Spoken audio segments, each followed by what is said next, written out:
Bien, voy a predicar desde aquí porque si me voy hasta allá estaré siempre dándole la espalda. Y quiero ver la cara que ponga cuando diga lo que debo decir. Me conviene. Y me disculpo con la asamblea porque voy a estar a una distancia un poco más abstracta. Pero con este sonido que tenemos, yo espero que todos podemos tener el mismo mensaje. También me disculpo con la asamblea un poco en el sentido de que me referiré con particular interés a los catequistas y a las catequistas. Pero no quiere decir que eso no aplica para nosotros. Bien, un poco para ordenarnos en las ideas, quisiera poner 4 categorías para que ustedes digan, bueno, de todo lo que dijo, más o menos las ordenamos en estos 4 canastos, por decir así. Una categoría sería la obediencia,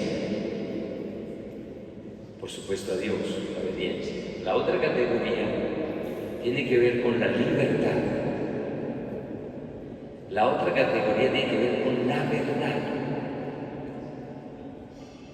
Y la otra categoría tiene que ver con la voluntad, hacer la voluntad de Dios.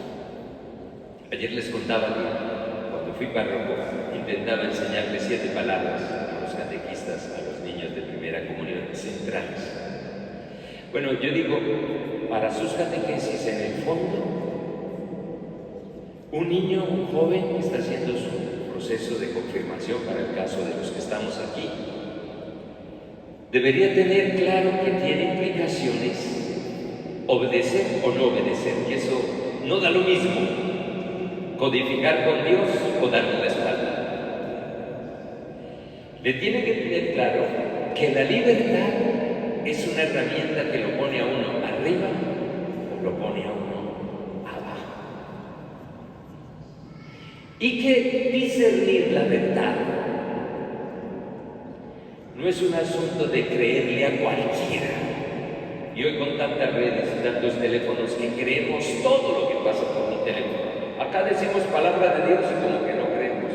Pero cualquier cosa que salga por él, no es verdad. ¿Y por qué dices? No, porque lo vi en internet. O sea, palabra de Dios. Un joven hoy tiene que aprender el valor enorme, la implicación del don de la libertad, del valor de la verdad, porque con verdad o uno se adentra, pasa que uno pone el Waze o el GPS y entonces uno dice yo en esta ciudad y pone la dirección y el GPS se equivoca y uno termina metido en un lío porque lo puso en una calle que era la incorrecta, corriendo riesgos. Cuando la verdad no es verdadera, es gravísimo.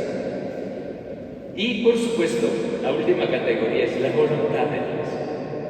¿Qué entendemos por eso? Bueno, empecemos revisando los textos preciosos que hoy nos regaló el Señor en esta liturgia y seguro que estaba esperando que los catequistas vinieran para esta ocasión.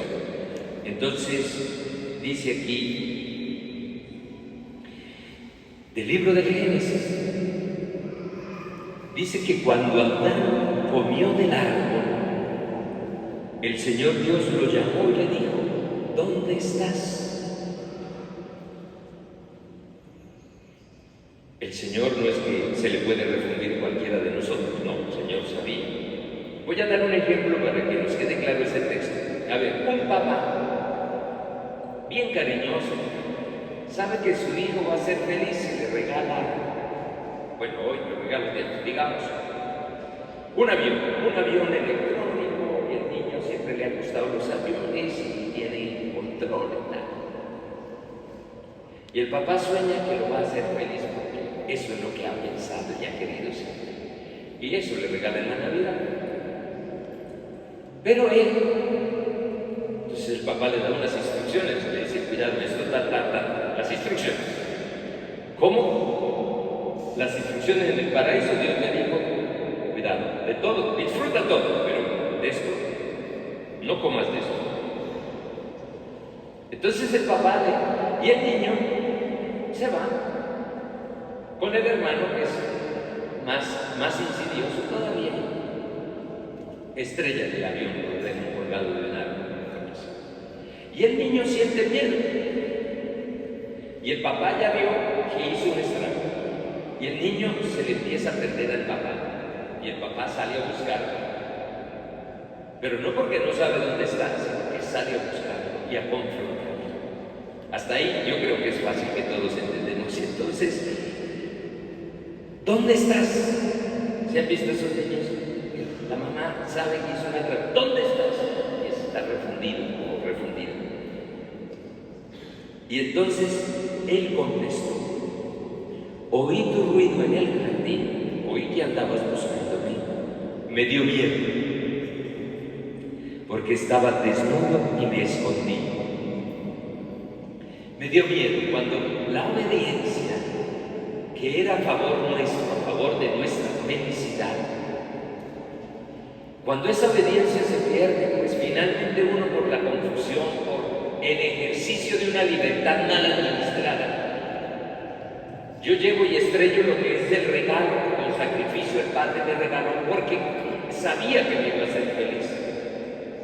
Y yo desconfié de sus instrucciones. Y con el regalo quise ir más lejos. Y en ese sentido, el niño entiende, porque aquí la palabra desnudo no significa todo ese código de sexualidad, no, es más complejo. Este relato tiene mucha teología por dentro y es un relato justamente con unos símbolos y unos signos teológicos muy profundos. Me sentí desnudo, pues cuando uno queda desnudo, cuando pierde, me quedé sin nada. Me quedé desnudo, me quedé sin nada de lo que me habían dado. Y entonces dice, estaba desnudo y me escondí. Me quedé sin el regalo que tanto añoré y me escondí porque sé que te defraudé. Queridos catequistas y catequistas, enseñarle a un niño el tema de obedecer no en el sentido de servilismo, sino de confianza. Un catequista, una catequista, por eso ayer les decía, no conceptos, no les demos conceptos, ayúdennos a confiar en Dios, porque este no pudo confiar. Le quedó grande confiar en que lo que había ahí era suficiente. Y miren, la escena de este texto del Génesis, pues pone de presente. Alguien podría decir, hombre, ¿y el Señor para qué puso algo? Mejor mecánicamente que uno fuera paciente. No, el Señor pone la libertad. A los niños hay que enseñarles que la libertad es un regalo de Dios. A ver, ¿qué papá o qué mamá le dice a un niño, a ver, me tienes que querer? ¿Por qué? Porque soy tu papá. No, la libertad de que en esa relación él entienda que de aquí para allá va mucho amor, como para que él aprenda la lógica del amor y entable en una relación de hijo y padre, o de madre e hijo, lo que sea. La libertad no es una trampa de Dios. La libertad es el elemento que nos da la posibilidad. Mucha gente es atea porque no concibe el tema del mal. Este texto en el fondo intenta dar una explicación sobre el tema del mal. Entonces, digamos que aquí, esa palabra yo quisiera que usted confianza. Ayer, aquí había una imagen del Sagrado Corazón preciosa que tenemos. Estaba bellísimo aquí. Y entonces yo empecé la homilía diciendo, Sagrado Corazón de Jesús, en vos confío. Y yo dije, ¿de veras confía? Uno confía cuando se sabe excesivamente amado. ¿Confías? Y me burlaba, que ya les conté a algunos, que de pronto una mascota tiene más certeza de la confianza del amor del amo que lo que uno tiene del amor de Dios. Eso sería gravísimo. Enséñenles a sus jóvenes y a sus niños, enséñenles. No quiere decir hagan de profesores y pongan conceptos. Con la magia del Espíritu que los acompaña siempre en su ministerio, ayúdenlos a entender que confiar en Dios los abre a una obediencia que los hace fuertes, y les da la posibilidad de administrar su libertad a favor suyo, no contra Dios, para quedar desnudos con una libertad que se administró incorrectamente. Bueno, entonces dice, ¿y quién te informó que estabas desnudo? ¿Es que has comido del árbol que te pedí, que te prohibí comer? Es decir, ¿hasta dónde fuiste? Rompiste mi comunión. Dejaste de confiar. Si yo te prohibí, aquí la palabra prohibir también, esa palabra es la que abre ese gran campo de la libertad. Entonces, eso es una cosa para enseñar. Nuestros jóvenes hoy entienden la libertad desde una perspectiva muy peligrosa y no estamos encontrando ni en la educación, ni en el marco de la familia, ni en nuestros catequesis, ni en nuestro núcleo de fe aquí en la iglesia, lenguajes para que ellos entiendan este drama de una libertad que no destruya. La iglesia promueve la libertad, pero todos, nosotros los sacerdotes, los dolores que tenemos en la iglesia, sabemos teología, pero en la libertad hemos hecho atrocidades. No es de saber. La obediencia al Señor tiene que ser administrada bien. Y entonces es que has comido del árbol, y Adán respondió. Miren, después de que uno ya pierde esa comunión, ¿qué fase sigue? Miren esta fase. La mujer que me diste como compañera me ofreció del fruto y comí. Ya no es solo que yo rompo mi grado de confianza con el Señor, sino que empiezo a construir acusaciones, a justificar. Y construimos justificaciones terribles. Entonces, digamos que la mujer que me diste compañera me ofreció del fruto y comí. El Señor dijo a la mujer, ¿qué has hecho? La mujer respondió, la serpiente me sedujo y comí, otro tiene la culpa. Y ese marco de acusaciones nos destruye, rompemos todas las confianzas, nos descompone. Mire cómo está el país, mire esto que llamamos la polarización. En términos políticos, pongámoslo en términos políticos. Ustedes abren un teléfono y nosotros encontramos una serie de acusaciones del otro, en términos de gobiernos, de personajes de aquí y de allá, y vamos justificando que el otro es el que, por lo cual estamos así, y no asumimos lo que realmente tenemos. Entonces, miren, el Señor dijo a la mujer, ¿qué has hecho? Y ella, la serpiente. El Señor Dios dijo a la serpiente, por haber hecho esto serás maldita. La serpiente en este texto es un símbolo mítico, bíblico, para decir que hay una inteligencia superior a nosotros. En realidad sí, una inteligencia superior a nosotros, que es capaz de poner de delante de nosotros espejismos, que no tiene la categoría divina, no la tiene, pero tiene la capacidad, digamos, de imponerse y de crear el espejismo que necesite frente a nosotros. No tiene el nivel de Dios. Después del misterio que ayer hablábamos del querigma, el querigma es, en su esencia, poder anunciar que la muerte y resurrección de Jesús nos trajo la salvación por exceso del amor de Dios para poder volver a reconstruir el paraíso y llamarnos a una obediencia que entendamos que es una invitación al amor. Y que la serpiente ya no puede, pero no nos convencemos. Yo en las confirmaciones he citado este año, y la voy a seguir citando, un padre de la iglesia que decía, el mal es como un perro bravo, muy bravo. La serpiente es brava, que está encadenado. O sea, ya está derrotada, está encadenada, no rompe las alas, no las puede romper.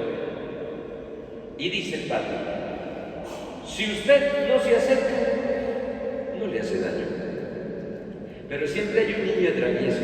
Cuidado con el perro, nenito. Y el perriondo a ahogarle la nariz al perro. Pues el perro reacciona porque ese perro era de cuidado, no era una mascota. ¿Qué quiere decir? Nosotros ya tenemos victoria por dentro. Miren la segunda lectura. Teniendo el mismo espíritu de fe, según lo que está escrito, creí y por eso hablé. Ustedes son catequistas que han creído y por eso pueden hablar de este misterio que ya es salvación. Y entendemos que la serpiente se mueve. Satanás, su sentido estricto es el que acusa, es como un fiscal. Se ocupa de acusar para romper ese vínculo de esa salvación. Pero si tú no te acercas, entonces a los niños ahí, yo no, si me preguntan cómo es la ruta precisa, no. Plantémonoslo todos, pídanle al Espíritu Santo cuando entren en una catequesis. Enamorarlos de la confianza con Dios, enamorarlos de una libertad que no hace daño a nadie, que los hace crecer. Y entonces, bueno, aquí ese texto pues nos da una riqueza. Y entonces yo hoy quería arrancar de ese pecado de Adán, para terminar en el episodio del Evangelio que es: ¿quiénes son mi madre y mis hermanos? Los que hacen la voluntad de Dios. Ese texto es, algunos dirán, difícil de comprender, pero tiene una hondura muy grande, el que hoy nos tocó, para ir cerrando entre las palabras claves. Nos tocó un texto valiosísimo en el sentido de que Jesús estaba ejerciendo un ministerio, por eso ahorita subo la palabra verdad, que no todo el mundo entendió. Y su parentela le había llegado la noticia de que estaba fuera de sí, porque claro, hablar del reino de Dios, que ya no es del reino de las tinieblas, donde las tinieblas tenían convencidos de que lo correcto era esto, y Jesús estaba anunciando un reino distinto, con un rostro de un Dios distinto, pues parecía que estaba fuera de sí. Nosotros a veces acompañamos a la gente que parece que está correcta. Miren, estas guerras, nuestros jóvenes en la guerra, creyendo que están siguiendo a las personas correctas, así los manden a matar. Nosotros tenemos unos seguimientos creyendo que vamos, ese tema de la verdad es delicado. Bien, pero aquí el texto entonces, la parentela lo rodeó ahí.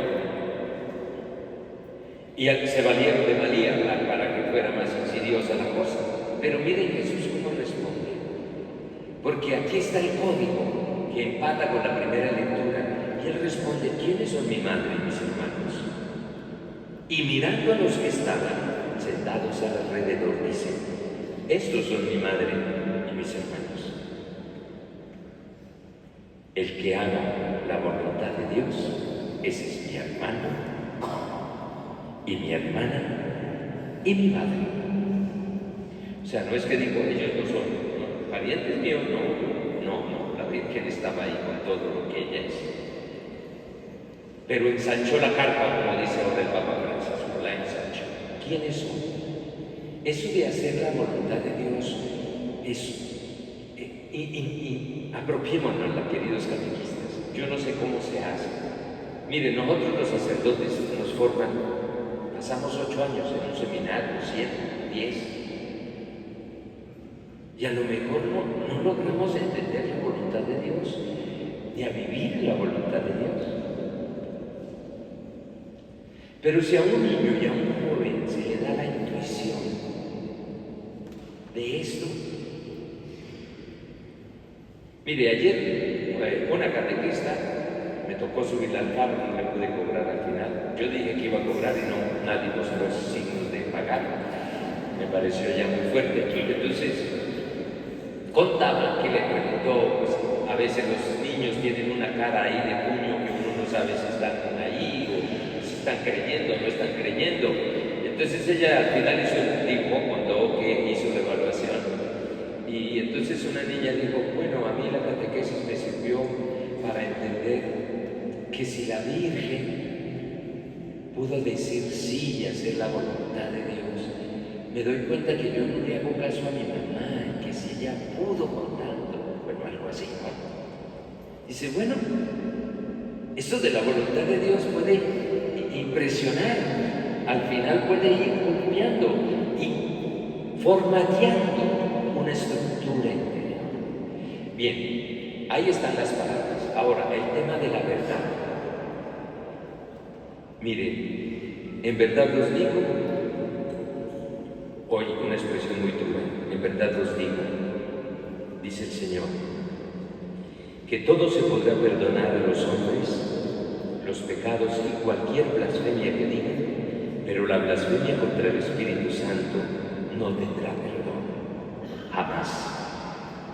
Cargará con su pecado para siempre. ¿Y cuál es esa blasfemia? Va en la dirección de la verdad.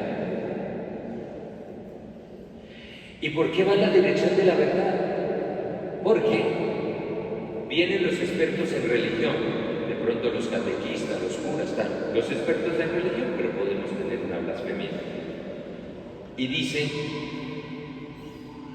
Él los invitó a acercarse y les hablaba en parábolas.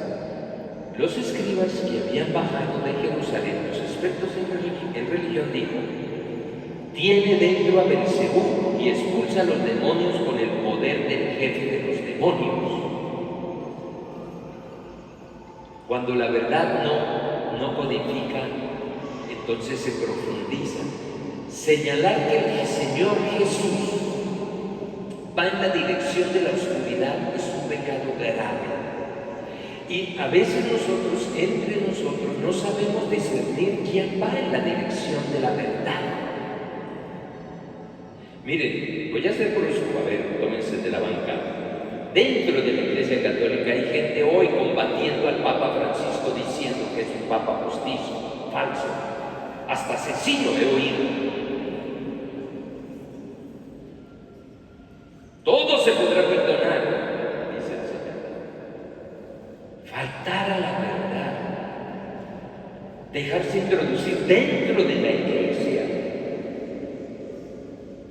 El discernimiento que decíamos el día de acá tiene que hacerse, nosotros estamos obligados, intuir el paso de Dios en todo lo que vemos, validarlo. En ese sentido, hoy es muy importante que, a ver, y el mismo Señor los contradice, dice, los invito a que se acerquen. A ver, les quiero responder a lo que me están acusando. ¿Cómo va a echar Satanás a Satanás? Si yo estoy obrando en nombre de Satanás y liberando, pero no es la palabra que se usa ahora para la liberación, y van y corre mucha gente por allá porque el Padre libera, o yo qué sé, no. No, aquí es, en el texto Jesús realmente se contrastaba con el enemigo, el demonio, en el sentido de que muchas de esas personas no solo podrían tener algún tipo de posesión, pero sobre todo muchas enfermedades que los excluían. Y cuando una persona por una esquizofrenia, por una enfermedad grave que les hacía perder su cordura, su control de sí, el Señor los iba sanando desde adentro, en su mente y en su corazón, para validarlos como amados de Dios. Y los incrustaba de nuevo en la comunidad, porque estos sacerdotes hacían creer que el que estaba enfermo de eso tenía un castigo encima. Y lo que el Señor realmente hacía en términos de liberar a esas personas era de incluirlos en la comunidad, de rescatarlos, y eso se llama misericordia. Y uno que se escandaliza de la misericordia para llamar amigo de Dios, o sea, obrando en nombre de Belcebú, pues se equivoca claramente. Entonces, fijémonos que, digamos, acá hay todo este tema de la verdad. A ver, ¿cómo va a sacar? ¿Cómo voy a estar yo a favor de Belcebú? Sacando los demonios de Belcebú. un reino no puede contradecirse. A ver, si una señora dice, uy, qué olor tan horrible en esta cocina, no, metamos otro olor feo para que... No. El Señor tiene una lógica rápida. Si estamos obrando en nombre de Belcebú, no podemos hacer que Belcebú finalmente quede derrotado. No estoy al servicio. Estoy al servicio no de la oscuridad, sino de la luz. Y llamar oscuridad a lo que es luz es grave. Tiene que ver con la verdad, con el discernimiento. Y quien lo hace dentro de la iglesia es triste. Bien. Bueno, podría decir más cosas, pero siempre digo, voy a estar cortico y no lo logro. Tienen que rezar por mi conversión en ese sentido.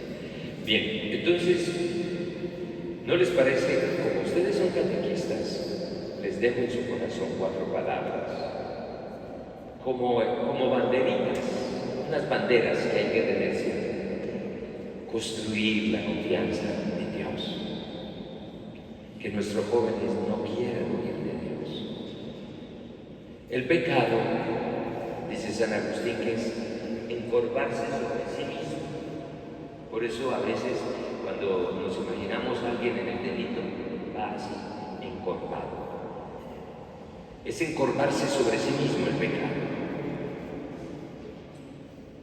¿Y cuándo es que uno se encorva? Cuando uno mira lo de uno solo.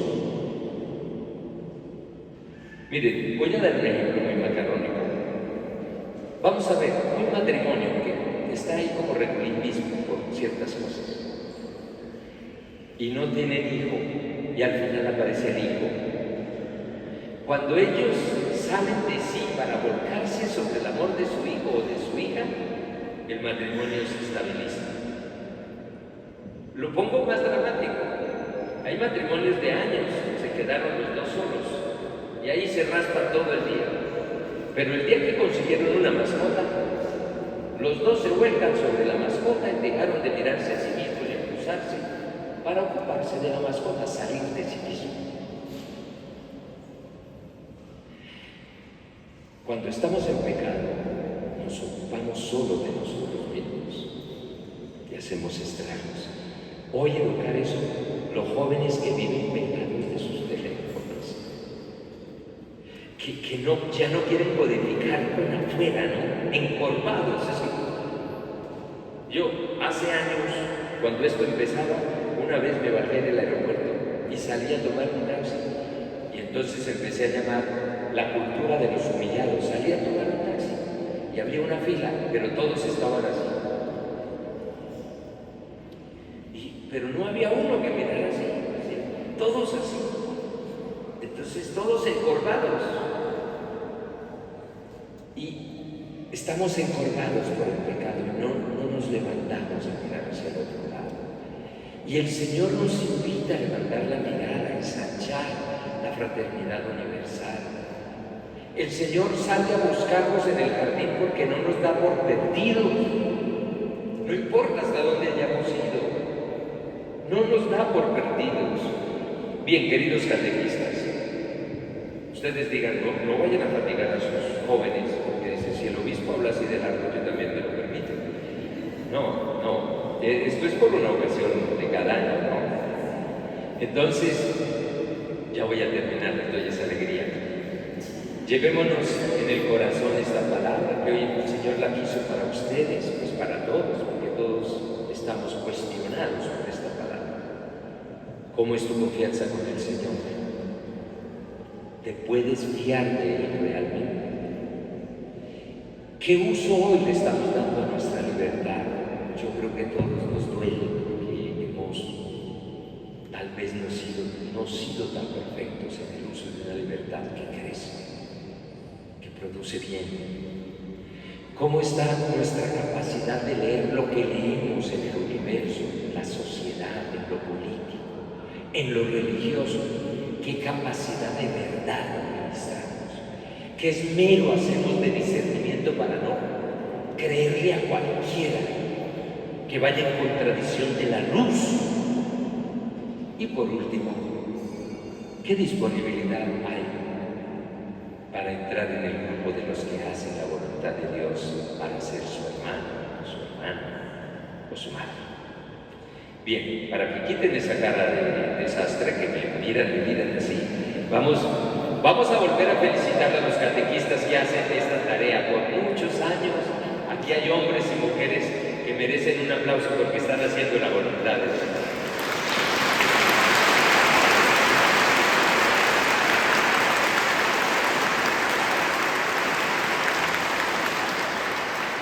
Los invito a que se incorporen los que durmieron. Vengan, levántenlos. Los quiero interrogar sobre su fe, contesten del corazón. ¿Creen en Dios Padre Todopoderoso, Creador del cielo y de la tierra? Sí. ¿Creen en